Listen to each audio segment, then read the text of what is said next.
Bonjour à toi mon ami qui souffre d'alopécie, c'est-à-dire la perte de cheveux.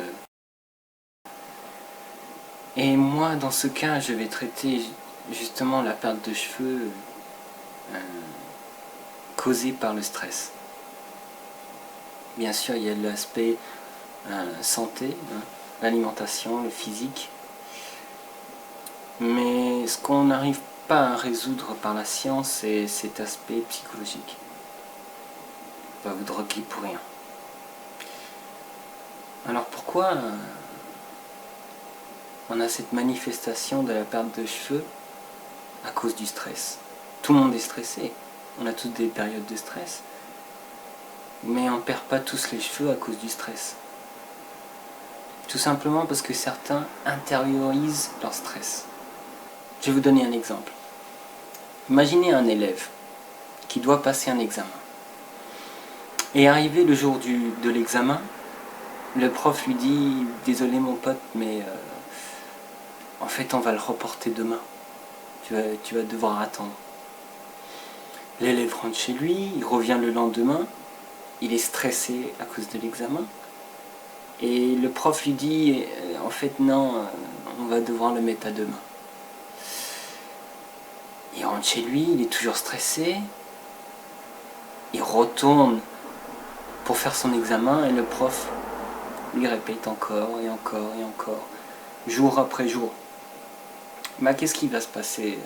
C'est que il va pas pouvoir sortir ce stress de l'examen parce que c'est tout le temps le lendemain, il l'a toujours en lui. Alors, puisque sa psychologie peut pas résoudre le problème, bah son corps, lui, il va le résoudre et il va transporter cette douleur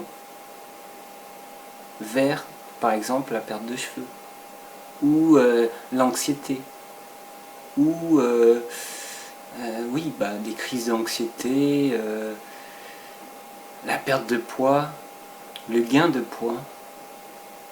Bref, le cercle, il est infini. Regardons cet aspect aussi d'éviter la douleur. On dit souvent que les gens préfèrent éviter la douleur que recevoir du plaisir.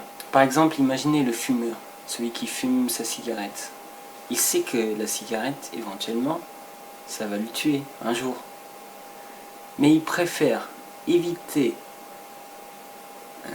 cette manque de la cigarette, qui est causée par la nicotine, plutôt que avoir le plaisir de vivre. Je vous conseille d'ailleurs de lire le livre de Alan Carr, l'homme qui fumait 100 cigarettes par jour et qui a décidé d'arrêter et qui en a créé un livre. C'est un livre qui repose sur le fait de ne pas... C'est pas la volonté humaine qui va déterminer le fait si on arrête ou pas de fumer, mais plutôt un nettoyage du cerveau, quoi. Une espèce de... Comment on appelle ça?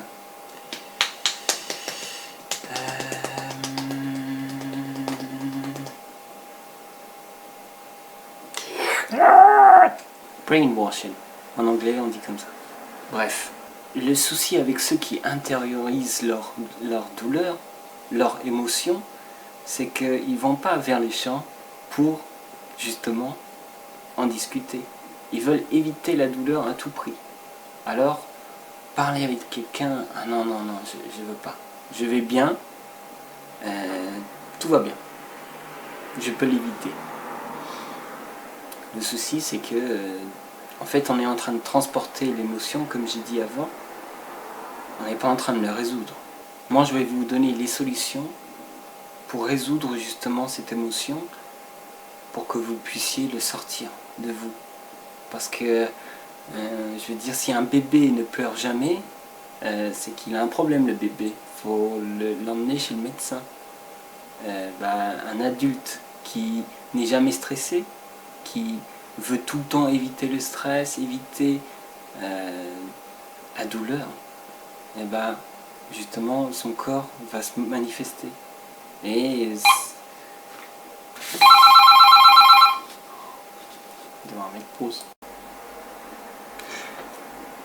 Je viens d'avoir une discussion avec un autre client Et en fait, on a vu juste deux exemples de plus et après on passe aux solutions.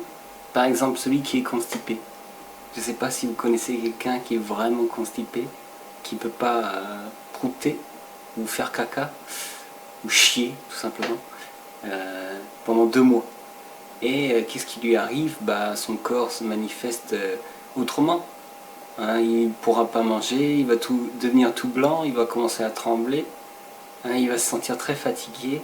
Bref, voilà encore un exemple de quelqu'un qui, comme une émotion, on le retient en nous et des fois il faut le prouter, quoi, l'expulser. Et la deuxième exemple, c'était l'exemple de Mike Tyson, qui lui aussi... Mike Tyson, sorry. Je vais pas faire un accent en français, non. Et lui qui a perdu ses cheveux, hein, il a arrêté la boxe et... bon, c'était une manière pour lui d'extérioriser ses émotions et du coup, quand on ne peut plus le faire, notre corps, il se manifeste autrement. Bref, on va passer aux solutions. La première solution, et ça concerne mon ami, plus précisément, qui a souffert une rupture amoureuse, qui, je pense, je connais pas son histoire, mais toute son histoire, mais je pense avoir l'idée que il y avait des choses qu'il voulait dire qu'il n'a peut-être jamais dit, qu'il y avait un environnement qu'il a créé avec son ex qui peut-être ne lui plaît pas. Bref, la solution c'est tout simplement d'écrire une lettre. Écrire une lettre sur le sujet et de sortir tout ce qu'on a sur papier, comme ça au moins on l'aura écrit et il sera sorti. Et quand on écrit les choses, je trouve ça fait sortir les choses plus facilement. La lettre, très important.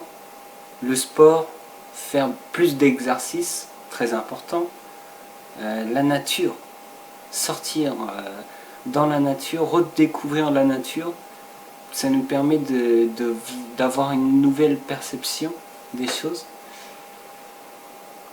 Quand on est dehors et qu'on a chaud et quand on n'a pas d'eau, on pense aux choses beaucoup plus primaires, voilà, la nature.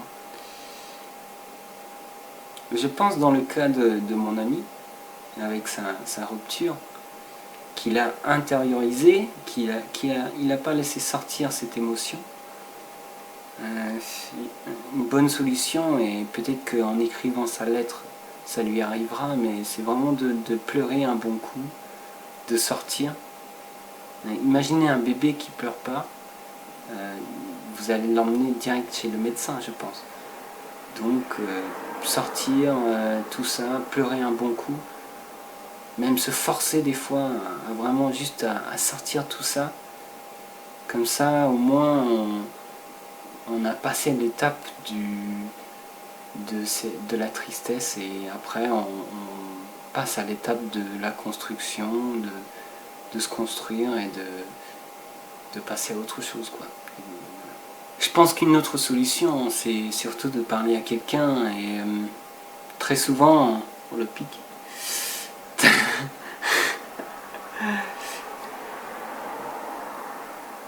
Regardez, je vais pas suppresser, je vais pas baisser le pic, je vais le piquer encore plus. Voilà, c'est en l'honneur de cette vidéo. Voilà. Et si je peux en faire une deuxième.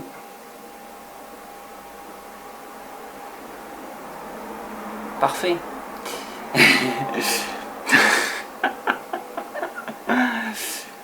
Voilà, parler à quelqu'un, de vraiment parler vraiment en profondeur avec quelqu'un, et c'est bien aussi d'avoir des gens qui écoutent tout simplement, mais ce qui est mieux encore, c'est quelqu'un qui écoute et qui parle et qui répond et qui nous dit des choses, quoi. Donc voilà, trouver quelqu'un avec qui On n'a pas peur de dire les choses, voilà, tout simplement. Comme ça, on sort cette émotion, parce qu'elle est à l'intérieur, et elle est en train de bouillir, et il faut le sortir une bonne fois pour toutes. Une autre solution, c'est d'être authentique. Et qu'est-ce que je veux dire par là? Très souvent, on est conditionné à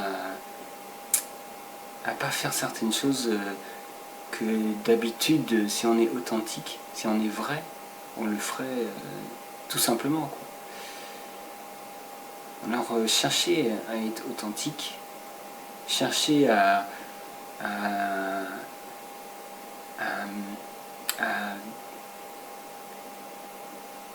ne plus écouter ces petites personnes en nous qui nous disent non, non, dis pas ça, tu vas blesser quelqu'un, ou non, non, non, il y a des conséquences à ce que tu vas dire. Non, non, non, sortez-le. Si c'est votre ex qui pense oh, on va être copains, on va être amis, et que vous, au final, vous n'avez pas vraiment envie de ça, vous avez envie de plus, et bah soyez authentique, dis oui, non, j'ai pas envie d'être ton ami. C'est clair. C'est soit on est ensemble, soit je peux plus te voir, parce que malheureusement, moi, être ami avec toi, c'est pas possible. Tout simplement. Bref, pour conclure, j'espère que toutes ces solutions vont pouvoir t'aider. Je vais mettre aussi un lien ou je sais pas quoi pour parce que quand on passe à la construction, quand on veut passer à autre chose, et c'est bien aussi de regarder les 7 besoins qu'on a en tant qu'être humain. Donc je vais mettre ça en lien. Comme ça vous aurez les 7 liens ou les 7 besoins, et vous allez pouvoir voilà, voir ça. Et vous focaliser sur ça. Parce que c'est bien de sortir les émotions, et il le faut. Et après, le piège, c'est que très souvent les gens restent dedans. Parce que on est des créatures d'habitude, et quand on prend des habitudes de faire quelque chose, et bah, malheureusement c'est presque une addiction. Donc sortez les émotions, et quand vous allez voir que vous allez être confortable dans ça, passez à autre chose, et voilà. Dernier point, et je sais pas si je l'ai déjà dit, mais il va y avoir quelque chose en toi qui va vouloir, comme j'ai dit ici, je l'ai dit, éviter à tout prix cette douleur, et en conséquence va peut-être et va sûrement vouloir rejeter ce principe que les émotions sont en toi, et que voilà, il faut les sortir. Mais regarde toutes les recherches qui ont été faites sur la perte des cheveux. Bien sûr, il y a un aspect naturel, mais il y a surtout un aspect lié au stress. Voilà. Donc voilà. Puis j'espère que ça va aller mieux. Voilà. Peace.